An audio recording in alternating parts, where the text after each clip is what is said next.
What's up, y'all? Live at Zoo Labs. My name is Camille Safiya with Futurelics Records. I'm Suzi Analogue with Never Normal Records. And yeah, we're just going to talk today, just have a conversation about the music industry and what it's like owning our own labels. And yeah. Yeah, I started Never Normal in 2014. I started it in the Bronx, New York, where my family is East from. Coast. Yep, super East Coast. Mm-hmm. I grew up listening to all types of music, but hip hop really inspired me. The attitude of it, the style of it, just the culture of hip hop. It really raised me as a kid. So starting the label in the Bronx is a big deal for me because I wanted to have the story of being connected to culture, real culture. Mm-hmm. Yeah. What about you? Where has your label? So I was born in Washington Heights. Uptown. Yep. I was raised in Jersey, Teaneck, and then I moved out to the Bay like 3 years ago to start Futurelics Records and the Futurelics.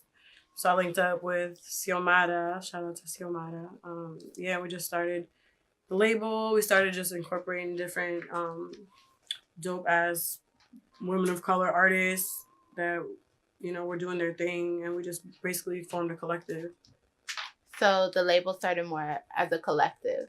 Yeah, for sure. I would say so. It's like a group. What was like the common thread of like everyone who was in the collective? The common thread was just like wanting to produce real, like soul, whatever you're producing. Not for commercial purposes at all. Just like doing it for the art. Yeah, I feel that. I felt like when I started Never Normal, it was also a response to like the commercial side of music and not wanting to really be a part of that story, right. Because that environment felt dangerous.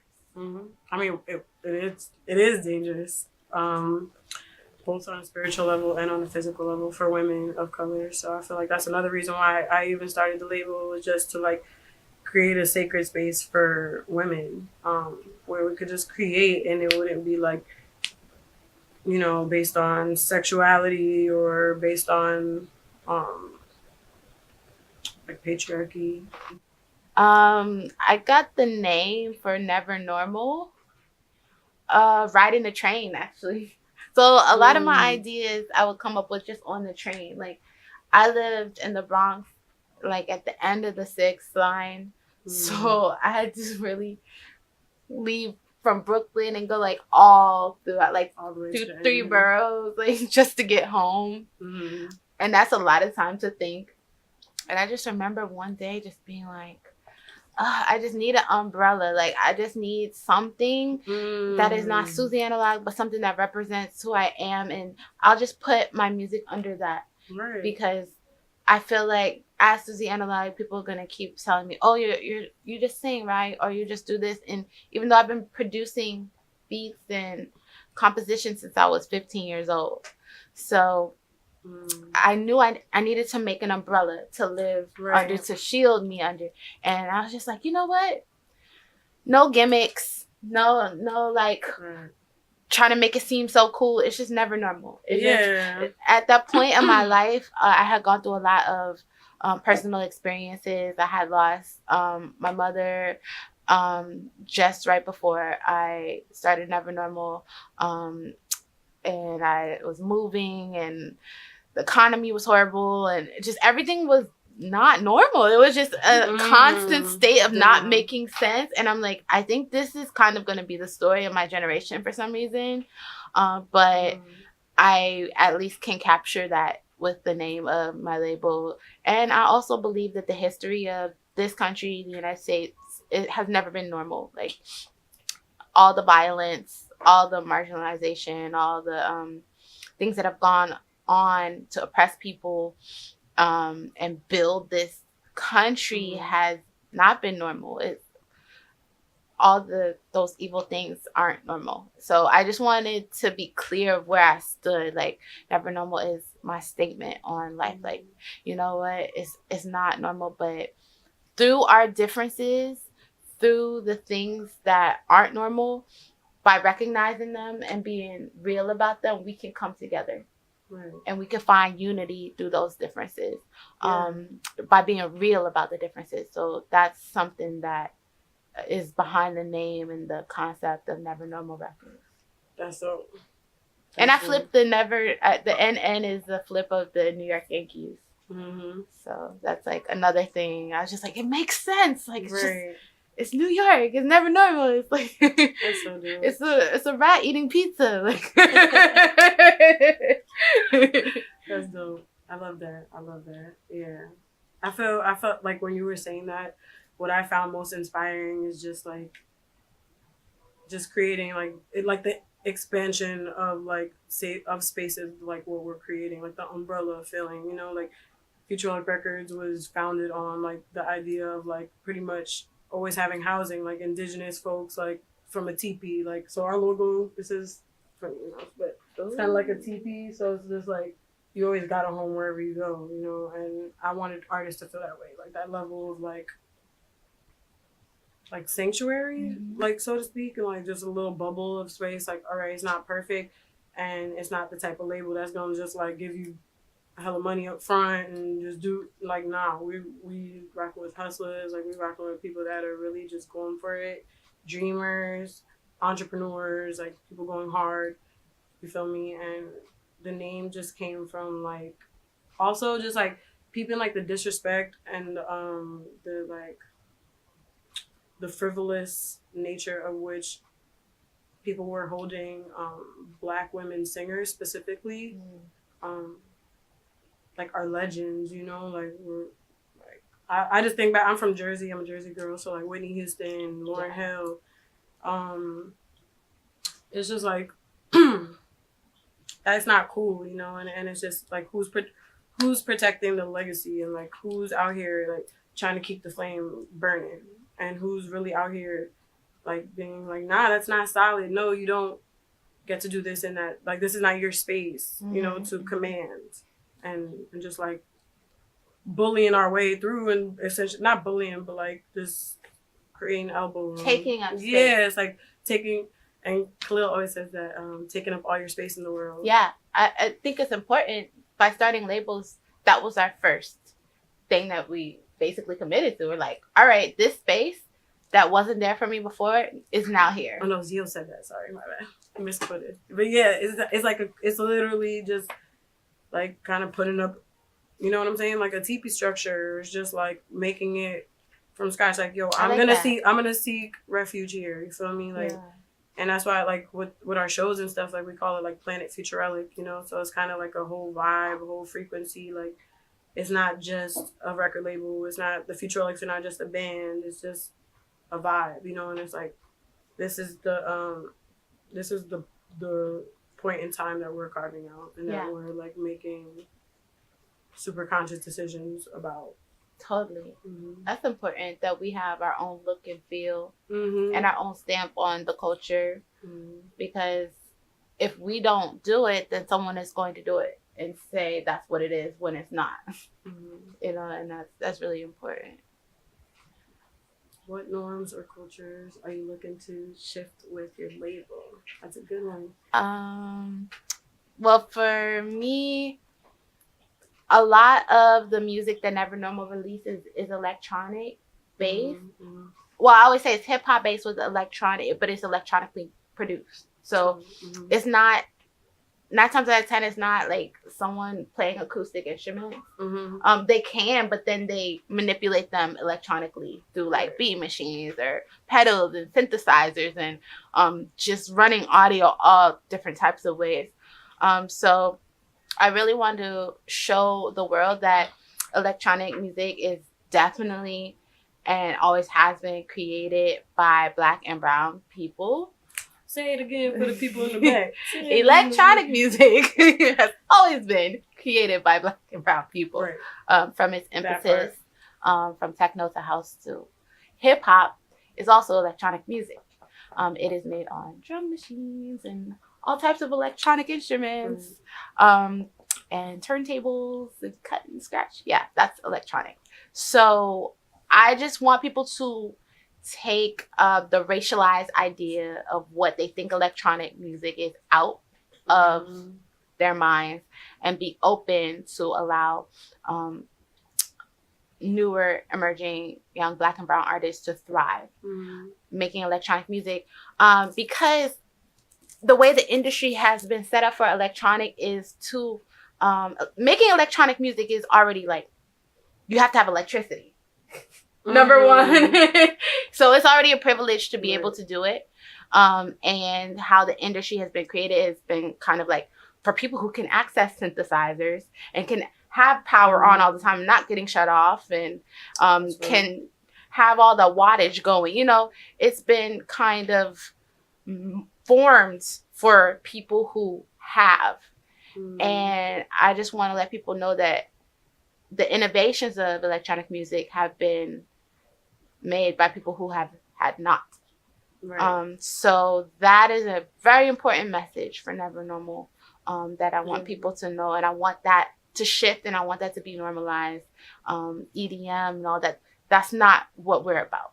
We're about electronically produced music. And the story of hip hop and the story of any other little subgenre that inspires the artist. But I also want to shift the idea of men and women working together. On our label, we have femmes, we have guys, we have everyone, and we work together. It's a family dynamic in our Never Normal Sound System collective.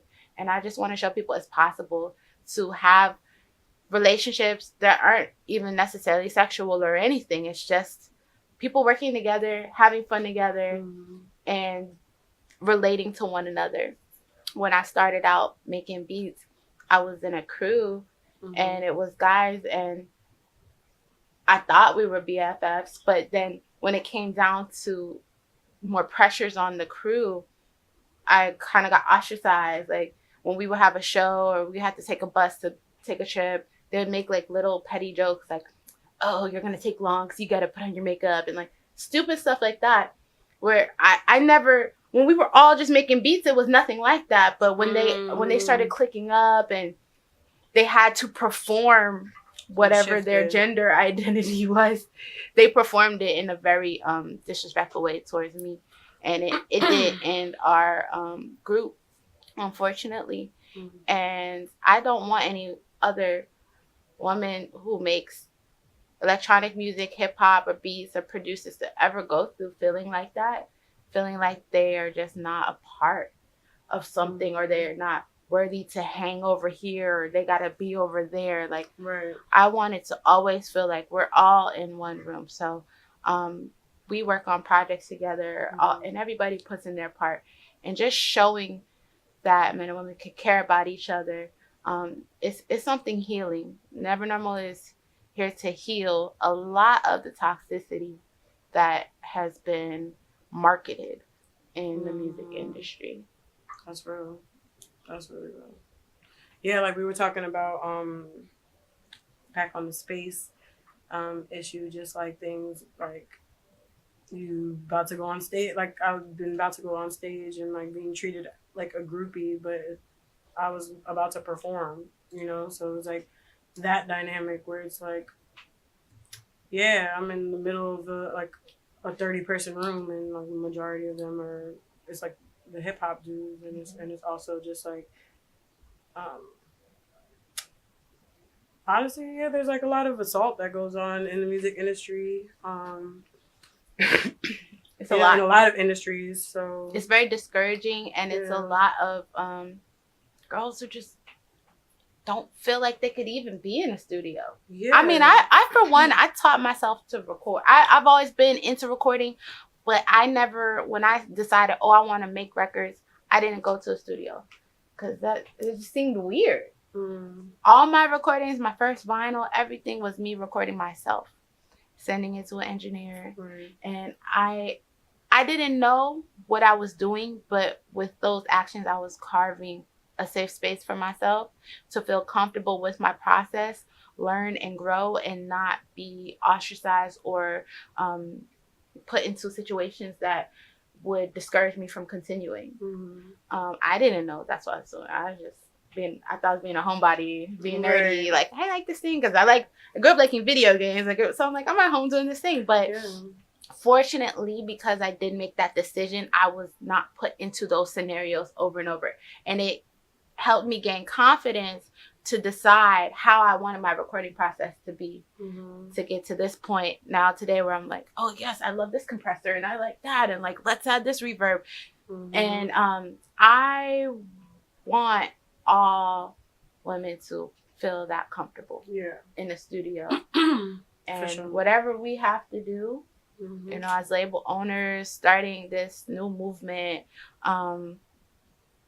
we have to make this space free and accessible for ourselves and for the women that come behind us, you know, because it's like I come from a strong tribe of women, so it's like a matriarch, and just like how does that look as a record label, you know? And I feel like we're a bit of a younger label, so I feel like we're in a like, okay, sacred space right now, real quick. Like, let's gather, see what's even going on, because I remember at one of our first panels, they were just talking about like different experiences just from like seeing a sound guy at a venue like treat a young sister like poorly, and it's just like making the decision to like speak up about it and be like, hey, like, don't treat the sister like that. Like, she's our youngin', so it's like I'm not gonna just let that go down. And it's like making that decision over and over again. Like at the music industry is like many twists and turns. Yes, because it's all like it's that's the constant questions. I mean, I feel like it's a carrot dangling game like that the industry has kind of created, and it's just like okay, but I could just plant my own carrots. I love that. You know what I'm saying? Like, I don't need you out here, like, you know. And but see, that's the thing. When you're in this system, right? I'm just playing Gemini Rising, so I play both sides. Like, when you're in this thing, you will almost be made to believe that there's no way for you to plant a carrot. Yeah, they'll discourage you so much. You'll have so many bad experiences that you're like, there's no way I could record it myself. There's no way the sound guy is going to take me seriously. And that is the lie. Like, that is not the truth. You can. And I just feel like there's certain areas, I'm sure you may feel this way. It's just certain areas in the industry that are always uncomfortable. Like we said, usually sound guys. Sound guys, they're usually stressful. Do you encounter that? In New York City, yeah. New York. I think in the beginning of when I started touring, now I've been touring basically like 10 years. Not to blast all sound guys. It's not. There is definitely a whole culture of dope. Like what we're talking about is the duality of it. It's like there's these dope ass sound engineers that you meet in the cities that you're making music in, and like that's who you connect with. Obviously, that's who you build with.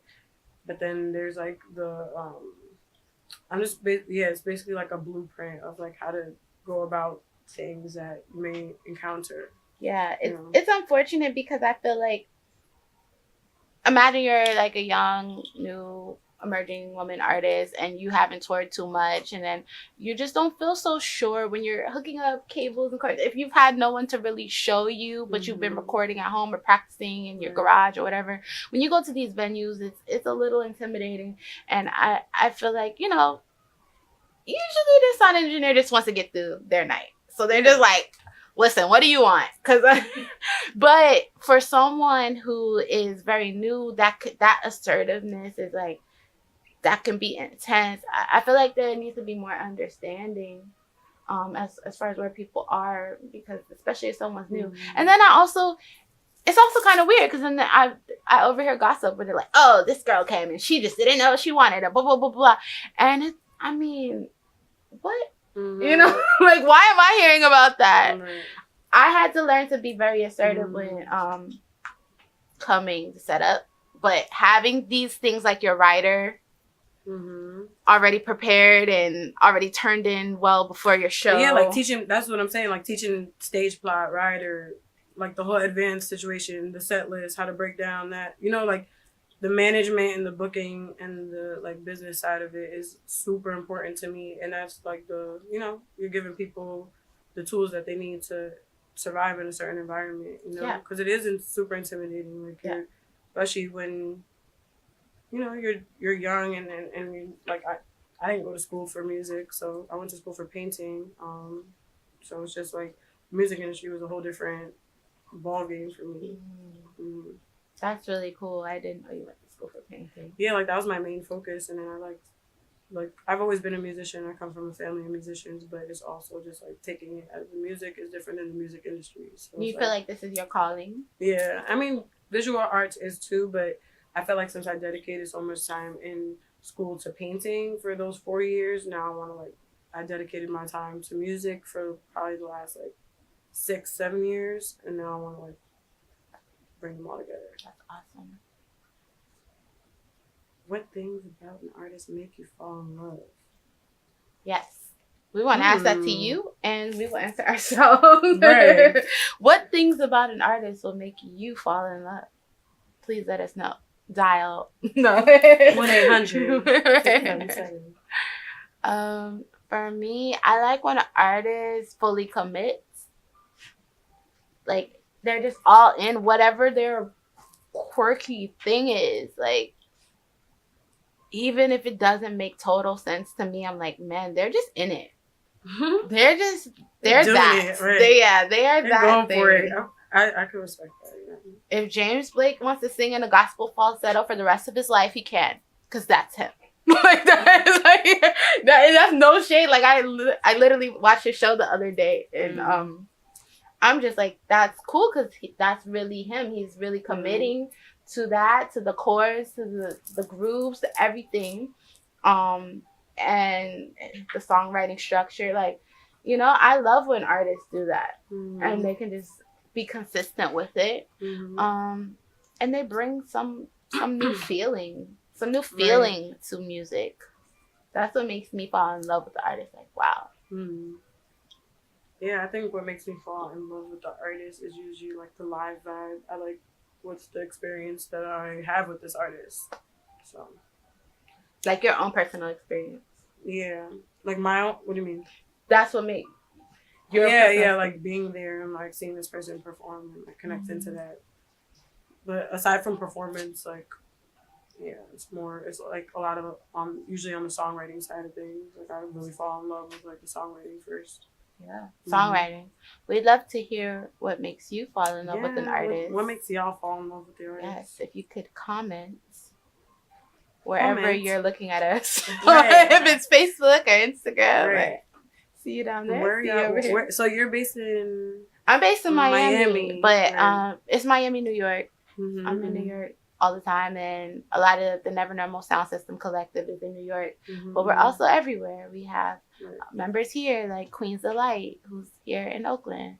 I just seen her at the band camp. Oakland. Yes, she performed one of our tracks too, called Multiply, and I've never I just saw a video on Instagram of her performing it, and that felt really good, and I'm happy that we're really getting out there. We're going to these performances, we're going to these shows, we're making it happen, and making our work count, and not being quiet.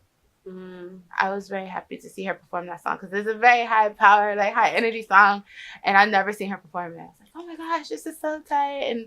And for me, growing up with like rap, I love to work with women rappers, rappers period though. Like I want to do that more this year. I just want to work with more artists period, like produce and write. Like that's my real skill. That's where I feel like I thrive, writing songs and making the songs come to life. So Never Normal is kind of like wherever it takes it. That's why we have artists in Oakland, Atlanta, Amsterdam now, New York, Chicago. Right. Yeah. In the cities where a lot of sounds have originated. That's so dope. I love that. The worldwide thing. Right. Global. Question. Yeah. What's up? Oh. Y'all want to read it? Yes. I'm Thanks like, for when you turn around, it's It's gonna gonna be on us. Oh, backside. Hey. It's a feeling. It's a feeling. Wait, what did you say? What about an artist makes you fall in love? Yes. Right. It's a feeling that the artist gives off from the body of works that the artist present to us. Okay. I could definitely dig that. Anybody else? Anybody else?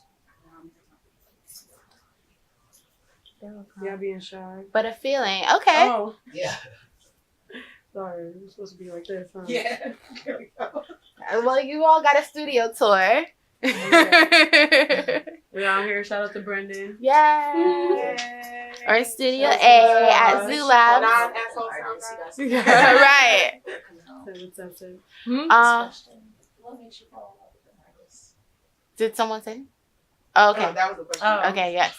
So where do I see my label in the next 5, 10, 50 years? Oh. That's a good one. Right? Mm-hmm. All right. I will just say that I always looked up to Motown. Right. Like, and I visited, the Motown Museum, and I saw the little spaces that they started Motown in, Mm-hmm. and I was just like, man, they were just being innovative, and they were just going for it over and Right. over. They were just recording whoever was dope and putting it out and standing by them and Mm-hmm. really supporting their sounds. And so I've always looked up to that. New answer. If an artist can give a person goosebumps, they will fall in love. Hot Science. Shout out Hot Science. And hey, and originality. All right. Everybody needs I shade of that. I shade that. to that. Y'all are helping Y'all are us right now. dope, okay? Because so we got feeling that they gave you. We got originality. We had what was the other one? Goosebumps. Yeah, that's like the experience. That exactly like for me. That's when I fall in love with an artist. Like I guess recording wise too. Yeah, for sure. And like 50 years. Where do I see the label in 50 years? I've always looked up to Motown. Motown is just. I actually just came from like a songwriter session with them with Awesome. ASCAP, and it was dope but it was also really trippy to see like where Motown is today, and like how that transpired. And we're gonna stick a pin in that. We'll talk about that. And it was interesting, because it's interesting like what when Motown's. I'll put it bluntly. It's interesting when Motown's looking for like more hip hop trap music, and like I'm building a label off of just like soul, jazz, blues in 20, 17, 18, 19. Like, The legacy is there. it's there. The yeah. focus is we're making new focus. Right. Basically. It's good to have I don't even know how a label would stand 50 years, so that's number one. All the labels that I realized I looked up to, I'm like, man, I love XL, I love Stone Stow, I love DFA, whatever. And then I look and I'm like, they're as old as me. Like, okay, I need to calm down because Never Normal is approaching 5 years old now. Aww. And thanks. Congratulations. That's I a like deal. a cake. we can do a 5-year-old cake. Yay! I feel like we're just figuring out the vibe. The first few years, I put out some releases that I just wanted to intro people to. I didn't know if the market was ready or whatever, but I just wanted people to have access to some emerging people, some of their favorite people. We put out tapes from like Count Bass D, who's like a producer for MF Doom and a talented rapper and songwriter, and amazing people. In addition to my own stuff, I started to release myself. My first EPs and everything was on the label. So I feel like now looking back at that, I'm like, man, like that was just the first baby steps. Right. And now 5 years in, I'm like, okay, I'm ready to release bodies of work from other people that are like a solid core crew. And that just came to be because it took the 5 years to identify who these people really were and what they could mean and what they're trying to do and who's supporting them, and not seeing anyone really supporting them the way they needed. And so I just feel like 5 years is nothing. See, I'm looking at you because my label's a baby still. Like, we are just approaching 2 years. Yeah. So, like, the first years, like, just, I feel like you're really making everything from scratch. And once you make it, like, you could refer back to it. But, like, actually making it is, like, its own, you know? Yes, the beast. process. So, it's, like, looking down the road to even 5 years for me is exciting. So, like, I'm, you know? 5 years? I feel good because I feel like I have met a lot of supportive people. And I've had a lot of great opportunities and been able to let people know what the label is. And I'm ready for it to enter phase 2. I think the next 5 years, going into 10 years, people are really going to feel what Never Normal is. And then by 20 years, it's just going to be a presence, because that's just what I've seen from me looking at the labels I love and seeing how old they were. And if they just stuck around, even if they were doing little boutique. Actually, personally, I love little boutique labels. That's my favorite. Like, you know? For me, like, the major labels, like, big up to them, but like that's never been my waves. Like, it's always been the boutique style. Like, I feel like experience as a whole. You know, like having that. Like, I also feel like it's very rare to have like somebody who started the label like have such a personal touch in like the artistry and the artist development. Like, I feel like that's something that I love. Futurelic Records and Siomata as well has been pivotal with like the musical direction, the production, it's just like a vibration and just like, how does that become sustainable, you know? I think that's what makes it special. I think that's probably what we love about Motown is like Berry Gordy just like really took whatever insight he had and he's like, all right, we're doing this. Right. And he took into account the artist, but I think having that special touch, there's nothing like it. Yeah. It's nothing like it. And it's really cool that we get to do it. I agree. And it's cool to meet like another sister doing it, like, you know, out here. And we're gonna take more answers from the audience.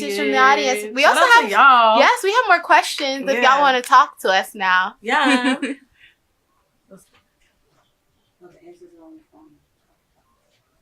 We're awaiting your answers. We are waiting.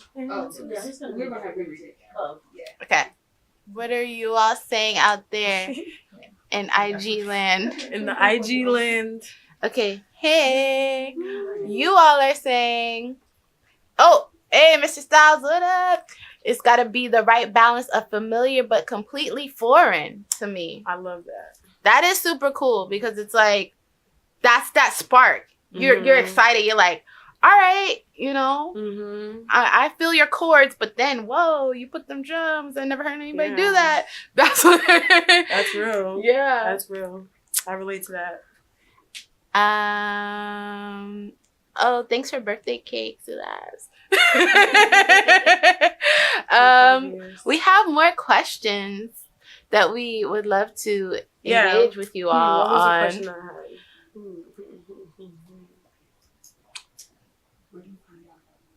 Where do you find out about new records? Like, do you buy them digitally? Are you going to the vinyl shop to cop? Are you going to the live show, copping from the merch table? Are you streaming? Shout out to all the streamers. We don't really, you know, I love Bandcamp. Yeah. Shout out to Bandcamp. You can put this as a question because I see you pinned a question. I don't even know how that works. Shout out to Ziggy. Ziggy Gold in the house. DJ Leo and Stella. Yeah, I really want to know because I feel like yes, the whole squad. I feel like people are finding out about records in so many different ways now, and there are all these new like little platforms where it's like popping up, like you can find out. But then I find that there's certain artists that are like on all of the platforms, and like their teams are like getting them on. I'm on iHeartRadio and this and that, and I'm like, okay, like, should I be connecting with iHeartRadio? Is that how people are figuring out about new artists, or what is it? Yeah, I mean, What about you? How do you find out about new artists? Well, I'll say first how I like to make people find out about new artists, like specifically the Futurelics. I did like pretty much, I went through DistroKid, and it's like a more independent, artist friendly, in my opinion, distribution option where you're not like signing away percentage for long periods of time in terms of on the publishing side.